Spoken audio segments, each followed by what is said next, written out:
Pacino loves Shakespeare. He also knows that lots of people don't. But he's hoping to change that. By exploring Richard III, Pacino invites us to admire Shakespeare's genius and enduring relevance. But Pacino has his work cut out for him. For a start, Richard III is Shakespeare's most difficult play. Another thing is the way modern audiences, especially young people, tune out whenever they hear Shakespearean language. And if the Vox Pop interviews are anything to go by, convincing people about Shakespeare's relevance is going to be a struggle. Vox Pop interviews are short, informal comments given by members of the public. And boy, are people's reactions mixed when it comes to Shakespeare. Everything from confusion to embarrassment, even hostility. Except for one gentleman who's down on his luck in New York, but full of love for the bard. He believes that we need Shakespeare in our lives because we've lost our ability to feel for one another. And Shakespeare instructs us how to feel. So it's not all bad news, but even seasoned actors admit that they found Shakespeare dull at first. How did they overcome their aversion to Shakespeare and go on to become his modern-day champions? Pacino wants to connect Shakespeare's work with how we think and feel today. To help him in this quest, Pacino has gathered a dedicated team of actors, writers, and producers. Together, they will shape this documentary into a fascinating exploration of Richard III. Well, that's the plan, anyway. As Pacino performs Richard's opening speech, we hear from experts who explain what it all means and why Richard is so evil. Now that we can understand the speech, we can enjoy it. When we cut back to Pacino in character as Richard, the camera follows him closely, capturing his menacing hatred. We also see snippets of the filmed performance, where Pacino's transformation into Richard is complete. Throughout the opening speech, Pacino also emphasises Richard's physical deformity, his hunched back, awkward limp, and withered arm. As Frederick Kimball explains, these deformities are Shakespeare's way of representing Richard's inner corruption. Hey, that's clever. Now it's time to call in the actors. As they gather to read through their lines, it's not long before they lose the plot. Aside from the complexity of the play, there's yet another hurdle. American actors tend to hesitate and become self-conscious when they perform Shakespeare. Do the Brits do it better? Sir John Gielgud seems to think so. The rhythm and style of Shakespearean verse is another obstacle. What's iambic pentameter again? It's a type of verse we find throughout Shakespeare's plays. It's where each line has 10 syllables, of which every second syllable is emphasised. Take Richard's famous line, for example, a horse, my kingdom for a horse." See how that works? As Dame Vanessa Redgrave explains, the most important thing for any actor to do is to portray their role truthfully. If they can do that with Shakespeare's verse, all the iambics and technical stuff will fall into place. That's a relief. Pacino then demonstrates how this works in a filmed performance of Act 1, Scene 1. It's the part where Clarence, played by Alec Baldwin, is imprisoned in the Tower of London.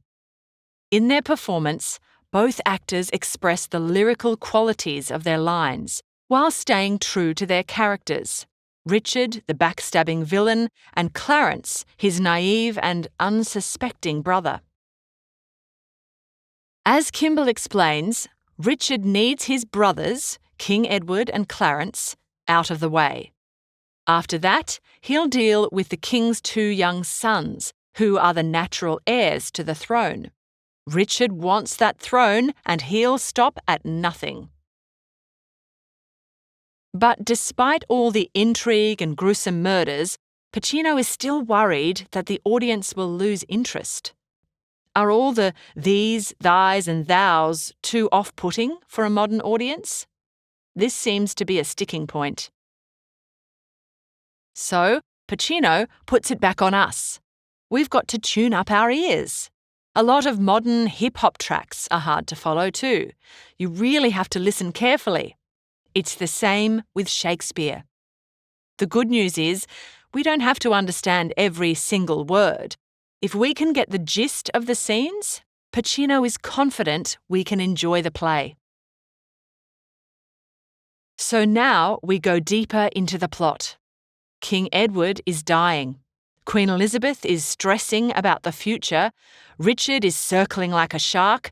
And old Queen Margaret, the previous king's widow, curses everyone for destroying her life. The cool thing about Margaret is that she speaks her mind.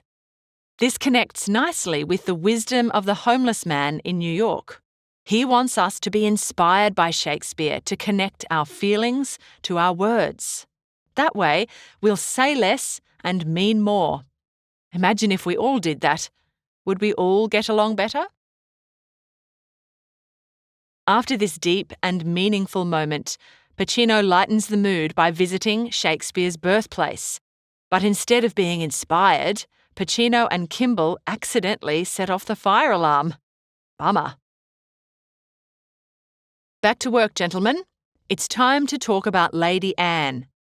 For this role, Pacino casts the popular 90s starlet Winona Ryder.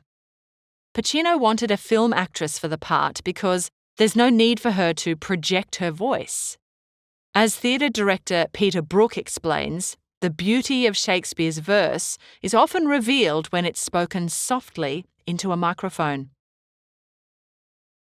The next question is, why does Richard seduce Lady Anne? He's not exactly the romantic type. Pacino wants scholarly opinion on this, which triggers an outburst from Kimball. Aren't they making this whole documentary to prove that actors are the real inheritors of Shakespeare's work? Kimball's point seems proven when Professor Emery's Jones is stumped about why Richard goes for Lady Anne. Finally, Pacino explains that Richard targets Lady Anne because she will make him look good. Since Richard killed Lady Anne's husband and father-in-law, her forgiveness will be fantastic for Richard's public profile. And if he's going to be king one day, he also needs a queen. It's incredible to watch how Lady Anne falls under Richard's spell. In the span of one scene, she goes from spitting in his eye to accepting his ring. Richard steals her heart, even though he intends to end her life. What a villain! Richard's unwavering evil might be why Richard III is Shakespeare's most popular play. Apparently, it's performed more than Hamlet. Audiences also love a good murder scene, and Clarence's death is a stunner. Once Pacino and his team find the perfect location, we cut to the filmed performance of this scene. Clarence's murder is filmed in close-up, so we get the full force of the violence. We then cut to the palace, where Richard deliberately ruins the friendly atmosphere with news of Clarence's death. The camera shows us the distress on everyone's faces, including the king's, as he's helped back to his sickbed. He dies a short time later, just as Richard hoped he would. Now it's time for Richard to take the crown, with the help of his right-hand man, the Duke of Buckingham. Kevin Spacey, the actor who plays Buckingham, offers good insight into his role. Basically, Buckingham helps Richard rise to the top by making sure all his dirty work gets done. This includes imprisoning noblemen, executing the Queen's relatives, and locking her 2 young sons in the Tower of London.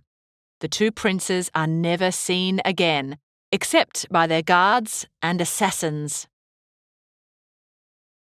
Once the princes are out of the way, Lord Hastings is next on the hit list. As Pacino and Kimball explain, Hastings is fiercely loyal to King Edward and his sons, which makes him a threat.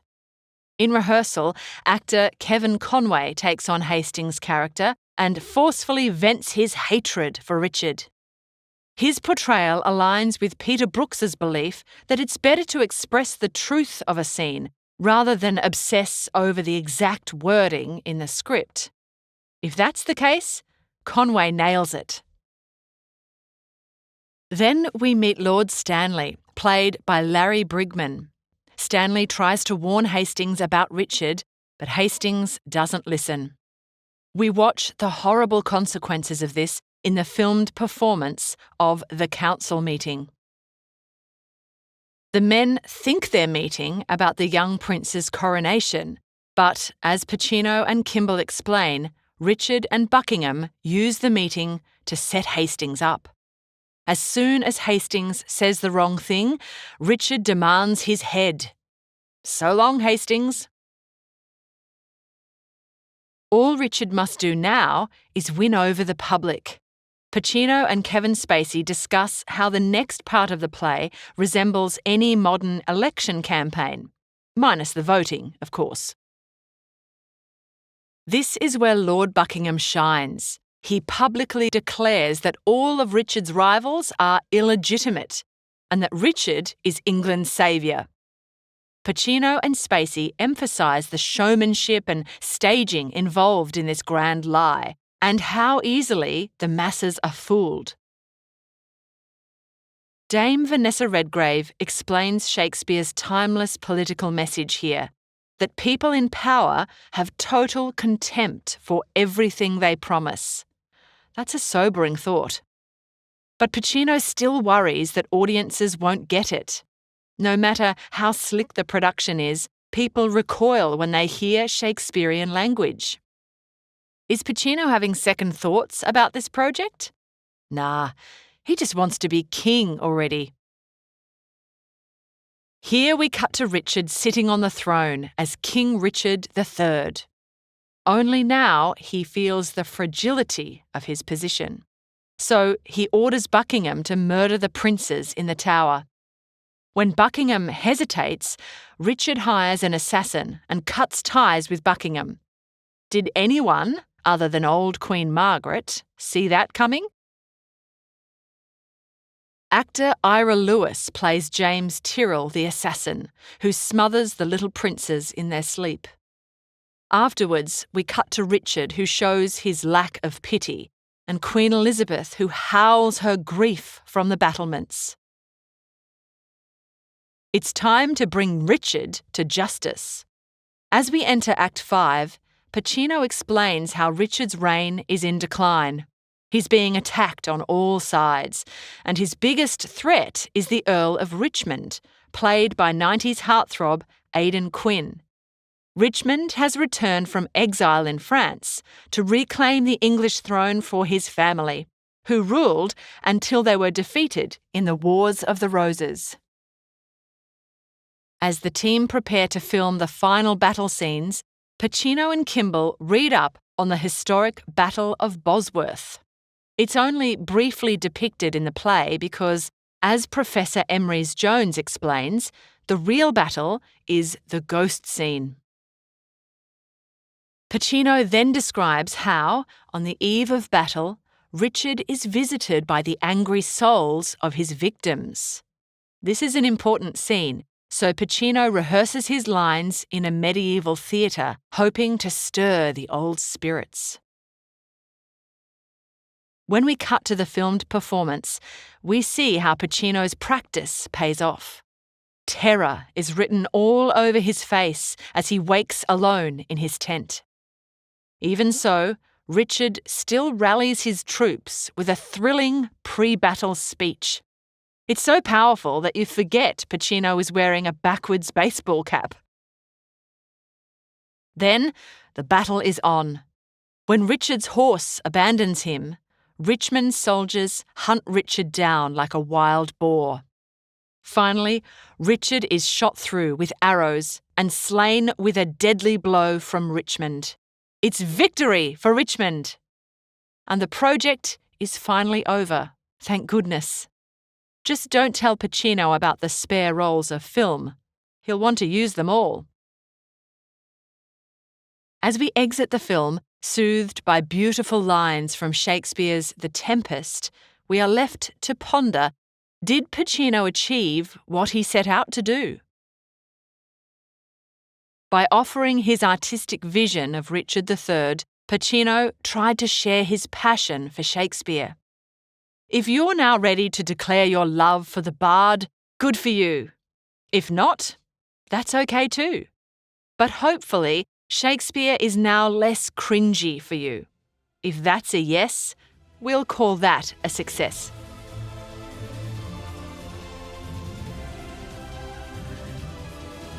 We hope you enjoyed this Schooling Online production.